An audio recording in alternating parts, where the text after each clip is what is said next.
नमस्कार, सी न्यूज भारत देख रहे हैं आप। मैं हूं अखिलेश पांडे। मध्य प्रदेश में विधानसभा चुनाव नामांकन दाखिल करने की आखिरी तारीख 30 अक्टूबर थी। जिले में भाजपा, कांग्रेस और सहयोगी दल ने नामांकन रैली के माध्यम से अपनी शक्ति का प्रदर्शन कर अपनी ताकत दिखाई। वहीं 30 अक्टूबर को ही बालाघाट जिले के बैहर विधानसभा में भाजपा प्रत्याशी भगत सिंह नेताम के नामांकन रैली में केंद्रीय मंत्री प्रहलाद सिंह पटेल भी मौजूद हुए। इस दौरान उन्होंने कहा कि भाजपा 5वीं बार प्रदेश में सरकार बनाने जा रही है और जन कल्याण की दिशा में बड़े कदम उठाए जाएंगे। भाजपा के दिग्गज नेता एवं केंद्रीय खाद्य प्रसंस्करण उद्योग एवं जल शक्ति राज्य मंत्री प्रहलाद सिंह पटेल ने इस रैली के दौरान आयोजित सभा को संबोधित करते हुए कहा कि भारतीय जनता पार्टी ने किसी भी योजना का लाभ देने के पूर्व किसी लाभार्थी से उसकी जाति और धर्म नहीं पूछा। भाजपा के लिए गरीब कल्याण अंतिम लक्ष्य है, जिसे पूरी तत्परता और लगन के साथ पूर्ण किया जा रहा है। उन्होंने आगे और क्या कुछ कहा, आइए आपको सुनाते हैं। बार बनाया है और आज इस शुभ घड़ी में मुझे यहाँ पर उपस्थित होने का मौका मिल रहा है।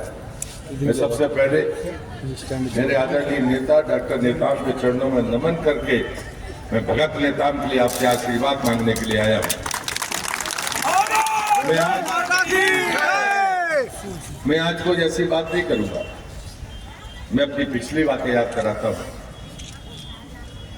इधर मंच पर जो लोग बैठे हैं और जो सामने खड़े हैं, तो जब आप विचार कर रहे हैं प्रसादीन का कि जब मैं आपके बीच में चुनाव लड़ने के लिए आया था तो इस जिले में मेरा कोई रिश्तेदार नहीं था। मैं मॉरिशस में था और मुझे बुलाकर बालाघाट का लोकसभा चुनाव लड़ने के लिए भेजा था। और ये माताएं बहनें इसमें बहुत सारी हैं जो उस समय काम करती थी।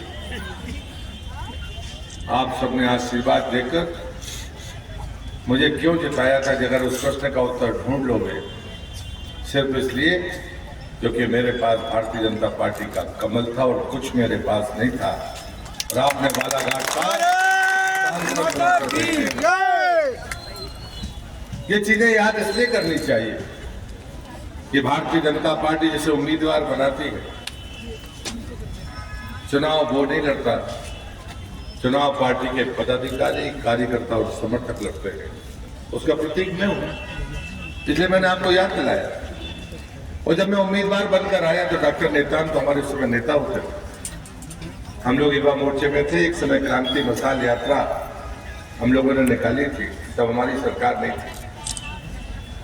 मैं वहां पर पैदल चला था। छत्तीसगढ़ के वर्तमान की जो बॉर्डर है ना, राजनांदगांव की बालाघाट की सालेवाला वो पानी गिर रहा था तो साहू जी थे जो डॉक्टर। विकास तो ऐसा है कि आज पूरी दुनिया मोदी का लोहा मानती है। विकास तो ऐसा है कि शांति के लिए लोग हमारी तरफ नजर उठाकर देखते हैं। लेकिन G20 में आए तो हमने नारा दिया, वसुधैव कुटुंबकम, पूरी दुनिया हमारी है। हमको लोग बड़ा अनपढ़ कहते हैं। ये कांग्रेस के लोग समझते हैं कि साहब गांव का आदमी समझता नहीं होगा। अरे कांग्रेसियों, ये हिंदुस्तान का आम मजदूर, गरीब और किसान, भले तुम्हारी नजर में वो कम पढ़ा लिखा हो, लेकिन वो गर्व के साथ कहता है धर्म की जय हो, अधर्म का नाश हो, प्राणियों में सद्भावना हो, विश्व का कल्याण हो। दुनिया के किसी देश के प्रधानमंत्री, राष्ट्रपति के मुंह से सुना है? किसी धर्म वाले के मुंह से सुना है? ये सनातन की ताकत है। उसका मजाक उड़ाने की गलती मत करो। तुम्हारे पापों की लंबी फेहरिस्त है, तुम्हारे अपमानजनक बातों की लंबी फेहरिस्त है। एक हमारे प्रधानमंत्री हैं जिनने भी 3 दिन पहले ट्वीट करके कहा था कि राम जन्मभूमि आंदोलन समिति ने, न्यास ने मुझे प्राण प्रतिष्ठा के लिए निमंत्रण भेजा है। मुझे गर्व है कि मैं सब अवसर पर वहां पर उपस्थित रहूंगा।